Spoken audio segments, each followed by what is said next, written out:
PPT-nya? Sudah. Benar. Udah ya? Sudah, Bu. Oke, langsung saja ya kita mulai. Untuk pagi hari ini kita akan belajar mengenai penyajian data dalam bentuk OGIF. Minggu kemarin kita sudah belajar tentang penyajian data dalam bentuk histogram dan poligon. Nah, sekarang kita akan belajar mengenai penyajian data dalam bentuk OGIF. Apa itu OGIF? OGIF adalah jika garis diagram poligon frekuensi kumulatif dijadikan kurva mulus, maka kurva tersebut disebut OGIF. Atau OGIF adalah grafik yang digambarkan berdasarkan data yang sudah disusun dalam bentuk tabel distribusi frekuensi kumulatif.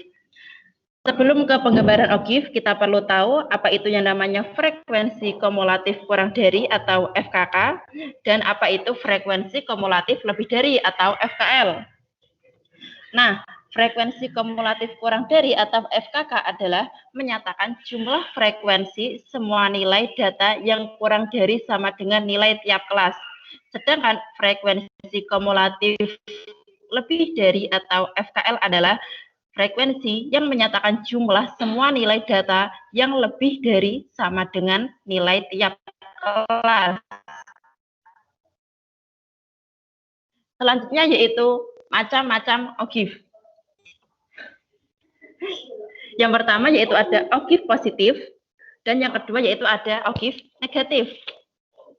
OGIF positif adalah OGIF yang diperoleh dari poligon frekuensi kumulatif kurang dari atau meningkat. Sedangkan OGIF negatif adalah OGIF yang diperoleh dari poligon frekuensi kumulatif lebih dari atau menurun. Kepotong ya ini PPT-nya, jadi nggak kelihatan tulisannya. Tapi yang penting datanya kelihatan jelas. Selanjutnya yaitu OGIF positif. Perhatikan data berikut ini. Kelihatan nggak tabelnya? Kelihatan. Oke. Kelihatan, Bu. Pertanyaannya yaitu, buatlah OGIF positif dan negatif dari data tersebut. OGIF positif. Kita tahu bahwa datanya tadi nilainya yaitu 71 sampai 75 dan frekuensinya yaitu ada 2, 4, 12, 13, 6, dan 3. Langkah pertama, kita akan menentukan tepi atas setiap kelas. Jadi, dari kelas pertama kita lihat di sini, tepi atasnya berapa? Masih ingat nggak kemarin, rumus dari tepi atas itu apa?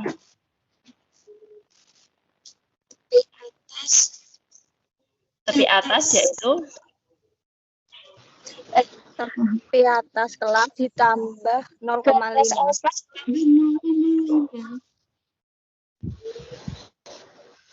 Iya, batas atas kelas ditambah 0,5. Berarti di sini batas atasnya berapa? 75 ditambah 0,5 berarti 75,5. Di kelas pertama kita tahu bahwa tepi atasnya yaitu 75,5. Sedangkan di kelas kedua tepi atasnya berapa?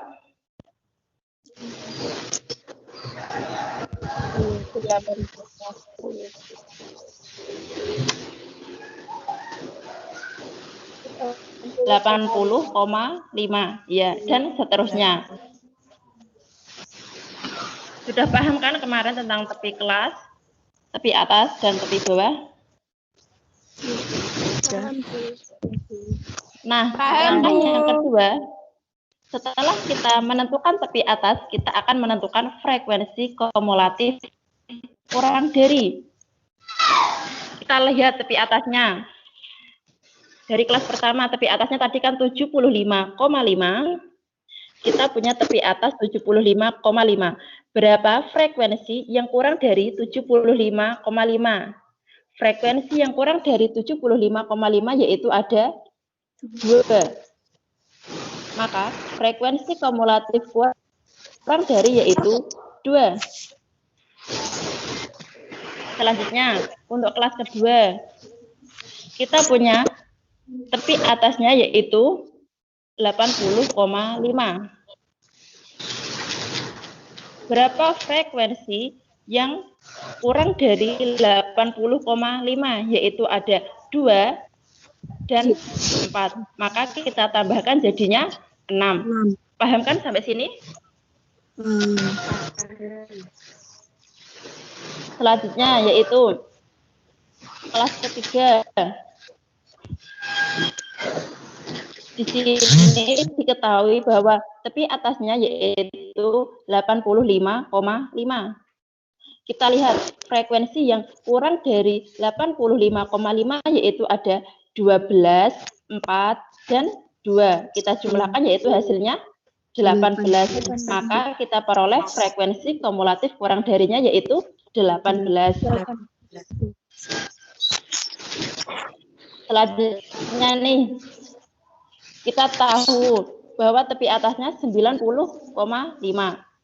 Berapa frekuensi yang kurang dari 90,5?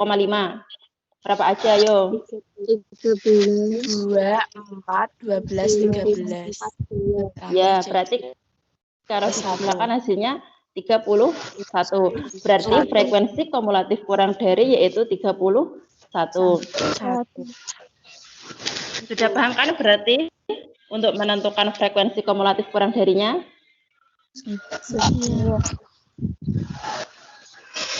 Setelah itu, kita akan membuat grafiknya. Seperti kemarin, di sumbu X ada nilai, dan di sumbu Y ada frekuensi. Sekarang berubah menjadi frekuensi kumulatif kurang dari. Ini sumbu Y. Kemudian kita tulis yang pertama yaitu di sini tepi bawah kelas pertama. Tepi bawah kelas pertama berapa? Kelas pertama tadi kan 71 sampai 75. Tepi bawah dari kelas pertama yaitu 70,5. Ya, benar. Kalau tepi bawah dikurangi ya, ingat-ingat kalau tepi bawah itu dikurangi. Kalau tepi atas dijumlahkan. Selanjutnya kita tulis tepi atas dari setiap kelas, yaitu ada 75,5, 80,5, 85,5 sampai 100,5. Nah, setelah kita tulis sumbunya pada sumbu X, maka selanjutnya yaitu kita menentukan titik-titik sesuai dengan frekuensi kumulatif kurang dari. Kita lihat yang tepi atasnya 75,5.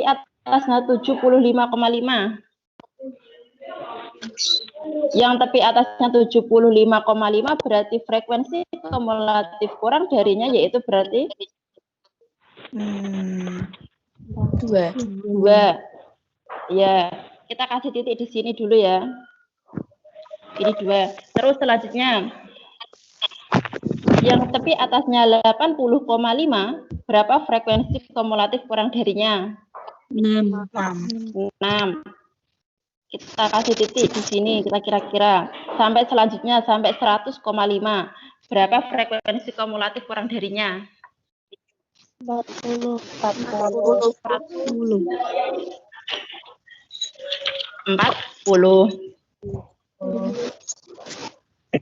Setelah kita kasih titik-titik seperti kemarin, poligon, maka kita akan menggabungkan nilai-nilai titik-titik ini tadi. Dari sini tadi kita gabungkan membentuk sebuah garis sampai ke atas. Mulai dari tepi atasnya yaitu 75,5 ini sampai ke 100,5. Tepi bawah kelas pertama kan 70,5. Ini menjadi titik 0. Mengapa titik 0? Karena tidak ada data yang frekuensinya kurang dari 70,5. Maka di sini frekuensinya 0. Paham? Paham. Setelah itu kita dapat menarik garis dari 70,5 sampai 100,5. Jadi, kita tahu bahwa ogive positif yaitu grafiknya naik. Yang dinamakan dengan ogive positif itu grafiknya seperti ini, naik. Awalnya dari 0 sampai ke nilai maksimal. Di sini nilai maksimalnya 40 sampai 40. Oke, sampai sini paham kan? Yang ogive positifnya? Paham, Bu. Selanjutnya yaitu ogive negatif. Ogive negatif. Ini sebenarnya konsepnya sama sih seperti yang positif tadi. Kita bermainnya di frekuensi kumulatif lebih dari. Oke, cara pertama seperti tadi kita menentukan tepi bawah setiap kelas. Tadi kan positif kita tepi atas, maka yang negatif kita bermainnya di tepi bawah setiap kelas. Tepi bawah kelas pertama, berapa ayo? Tepi bawahnya ini. 70,5. Iya, benar. Terus yang kelas kedua? 75,5. Oke. Setelah itu, kita akan bermain ke frekuensi kumulatif kurang dari.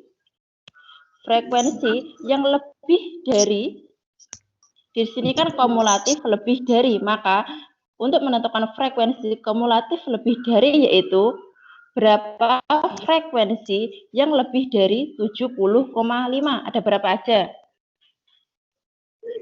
4. 4. Iya, benar. 12, 13. 63. Ya, berarti kalau dijumlahkan hasilnya 40. Nah, sekarang yang kelas kedua, berapa frekuensi kumulatif yang lebih dari 7,5? Ada berapa aja? 4, 12, 63. Iya, benar. Berarti 38.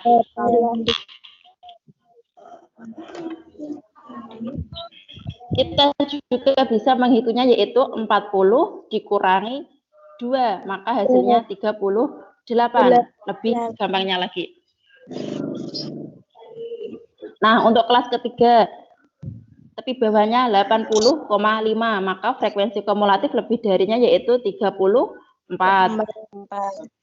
Dan seterusnya sampai ke 95,5. Maka frekuensi kumulatif lebih darinya yaitu 3. Cuma 3 ini saja. Oke, selanjutnya ke penggambaran grafiknya.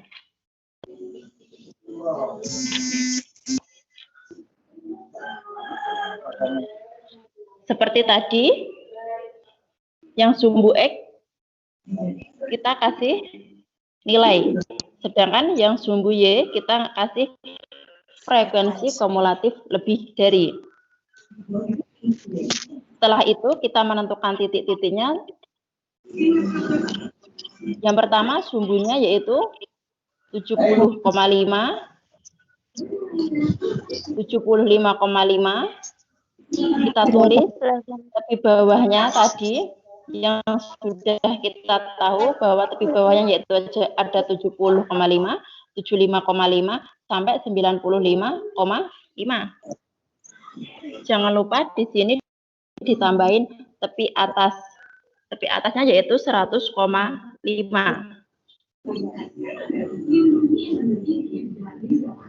Nah, selanjutnya kita kasih titik-titik dari 70,5. Kita tahu bahwa tepi bawahnya 70,5. Berapa frekuensi kumulatif lebih darinya? Yaitu 40.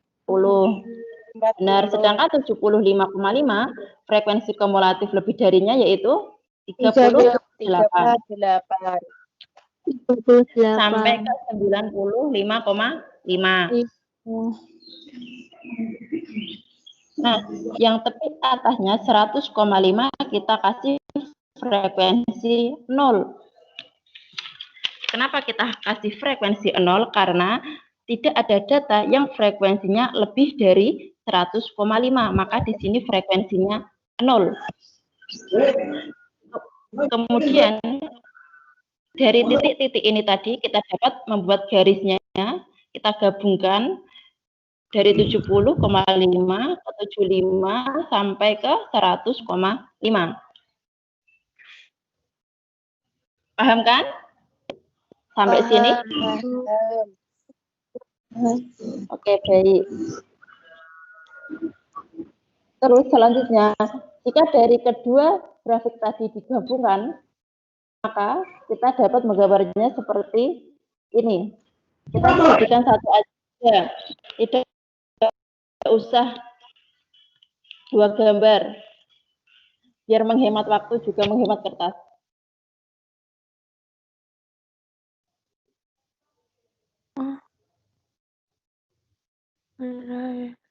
Oke, selanjutnya latihan soal.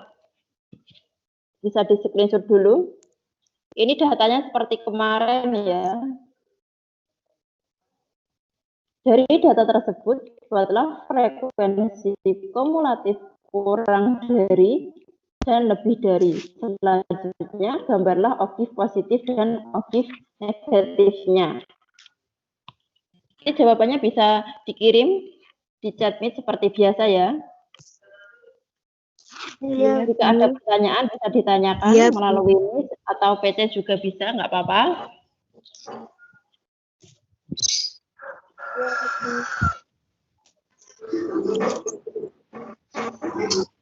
Sudah ya? Iya, Bu. Iya, Bu. Iya. Kalau nggak ada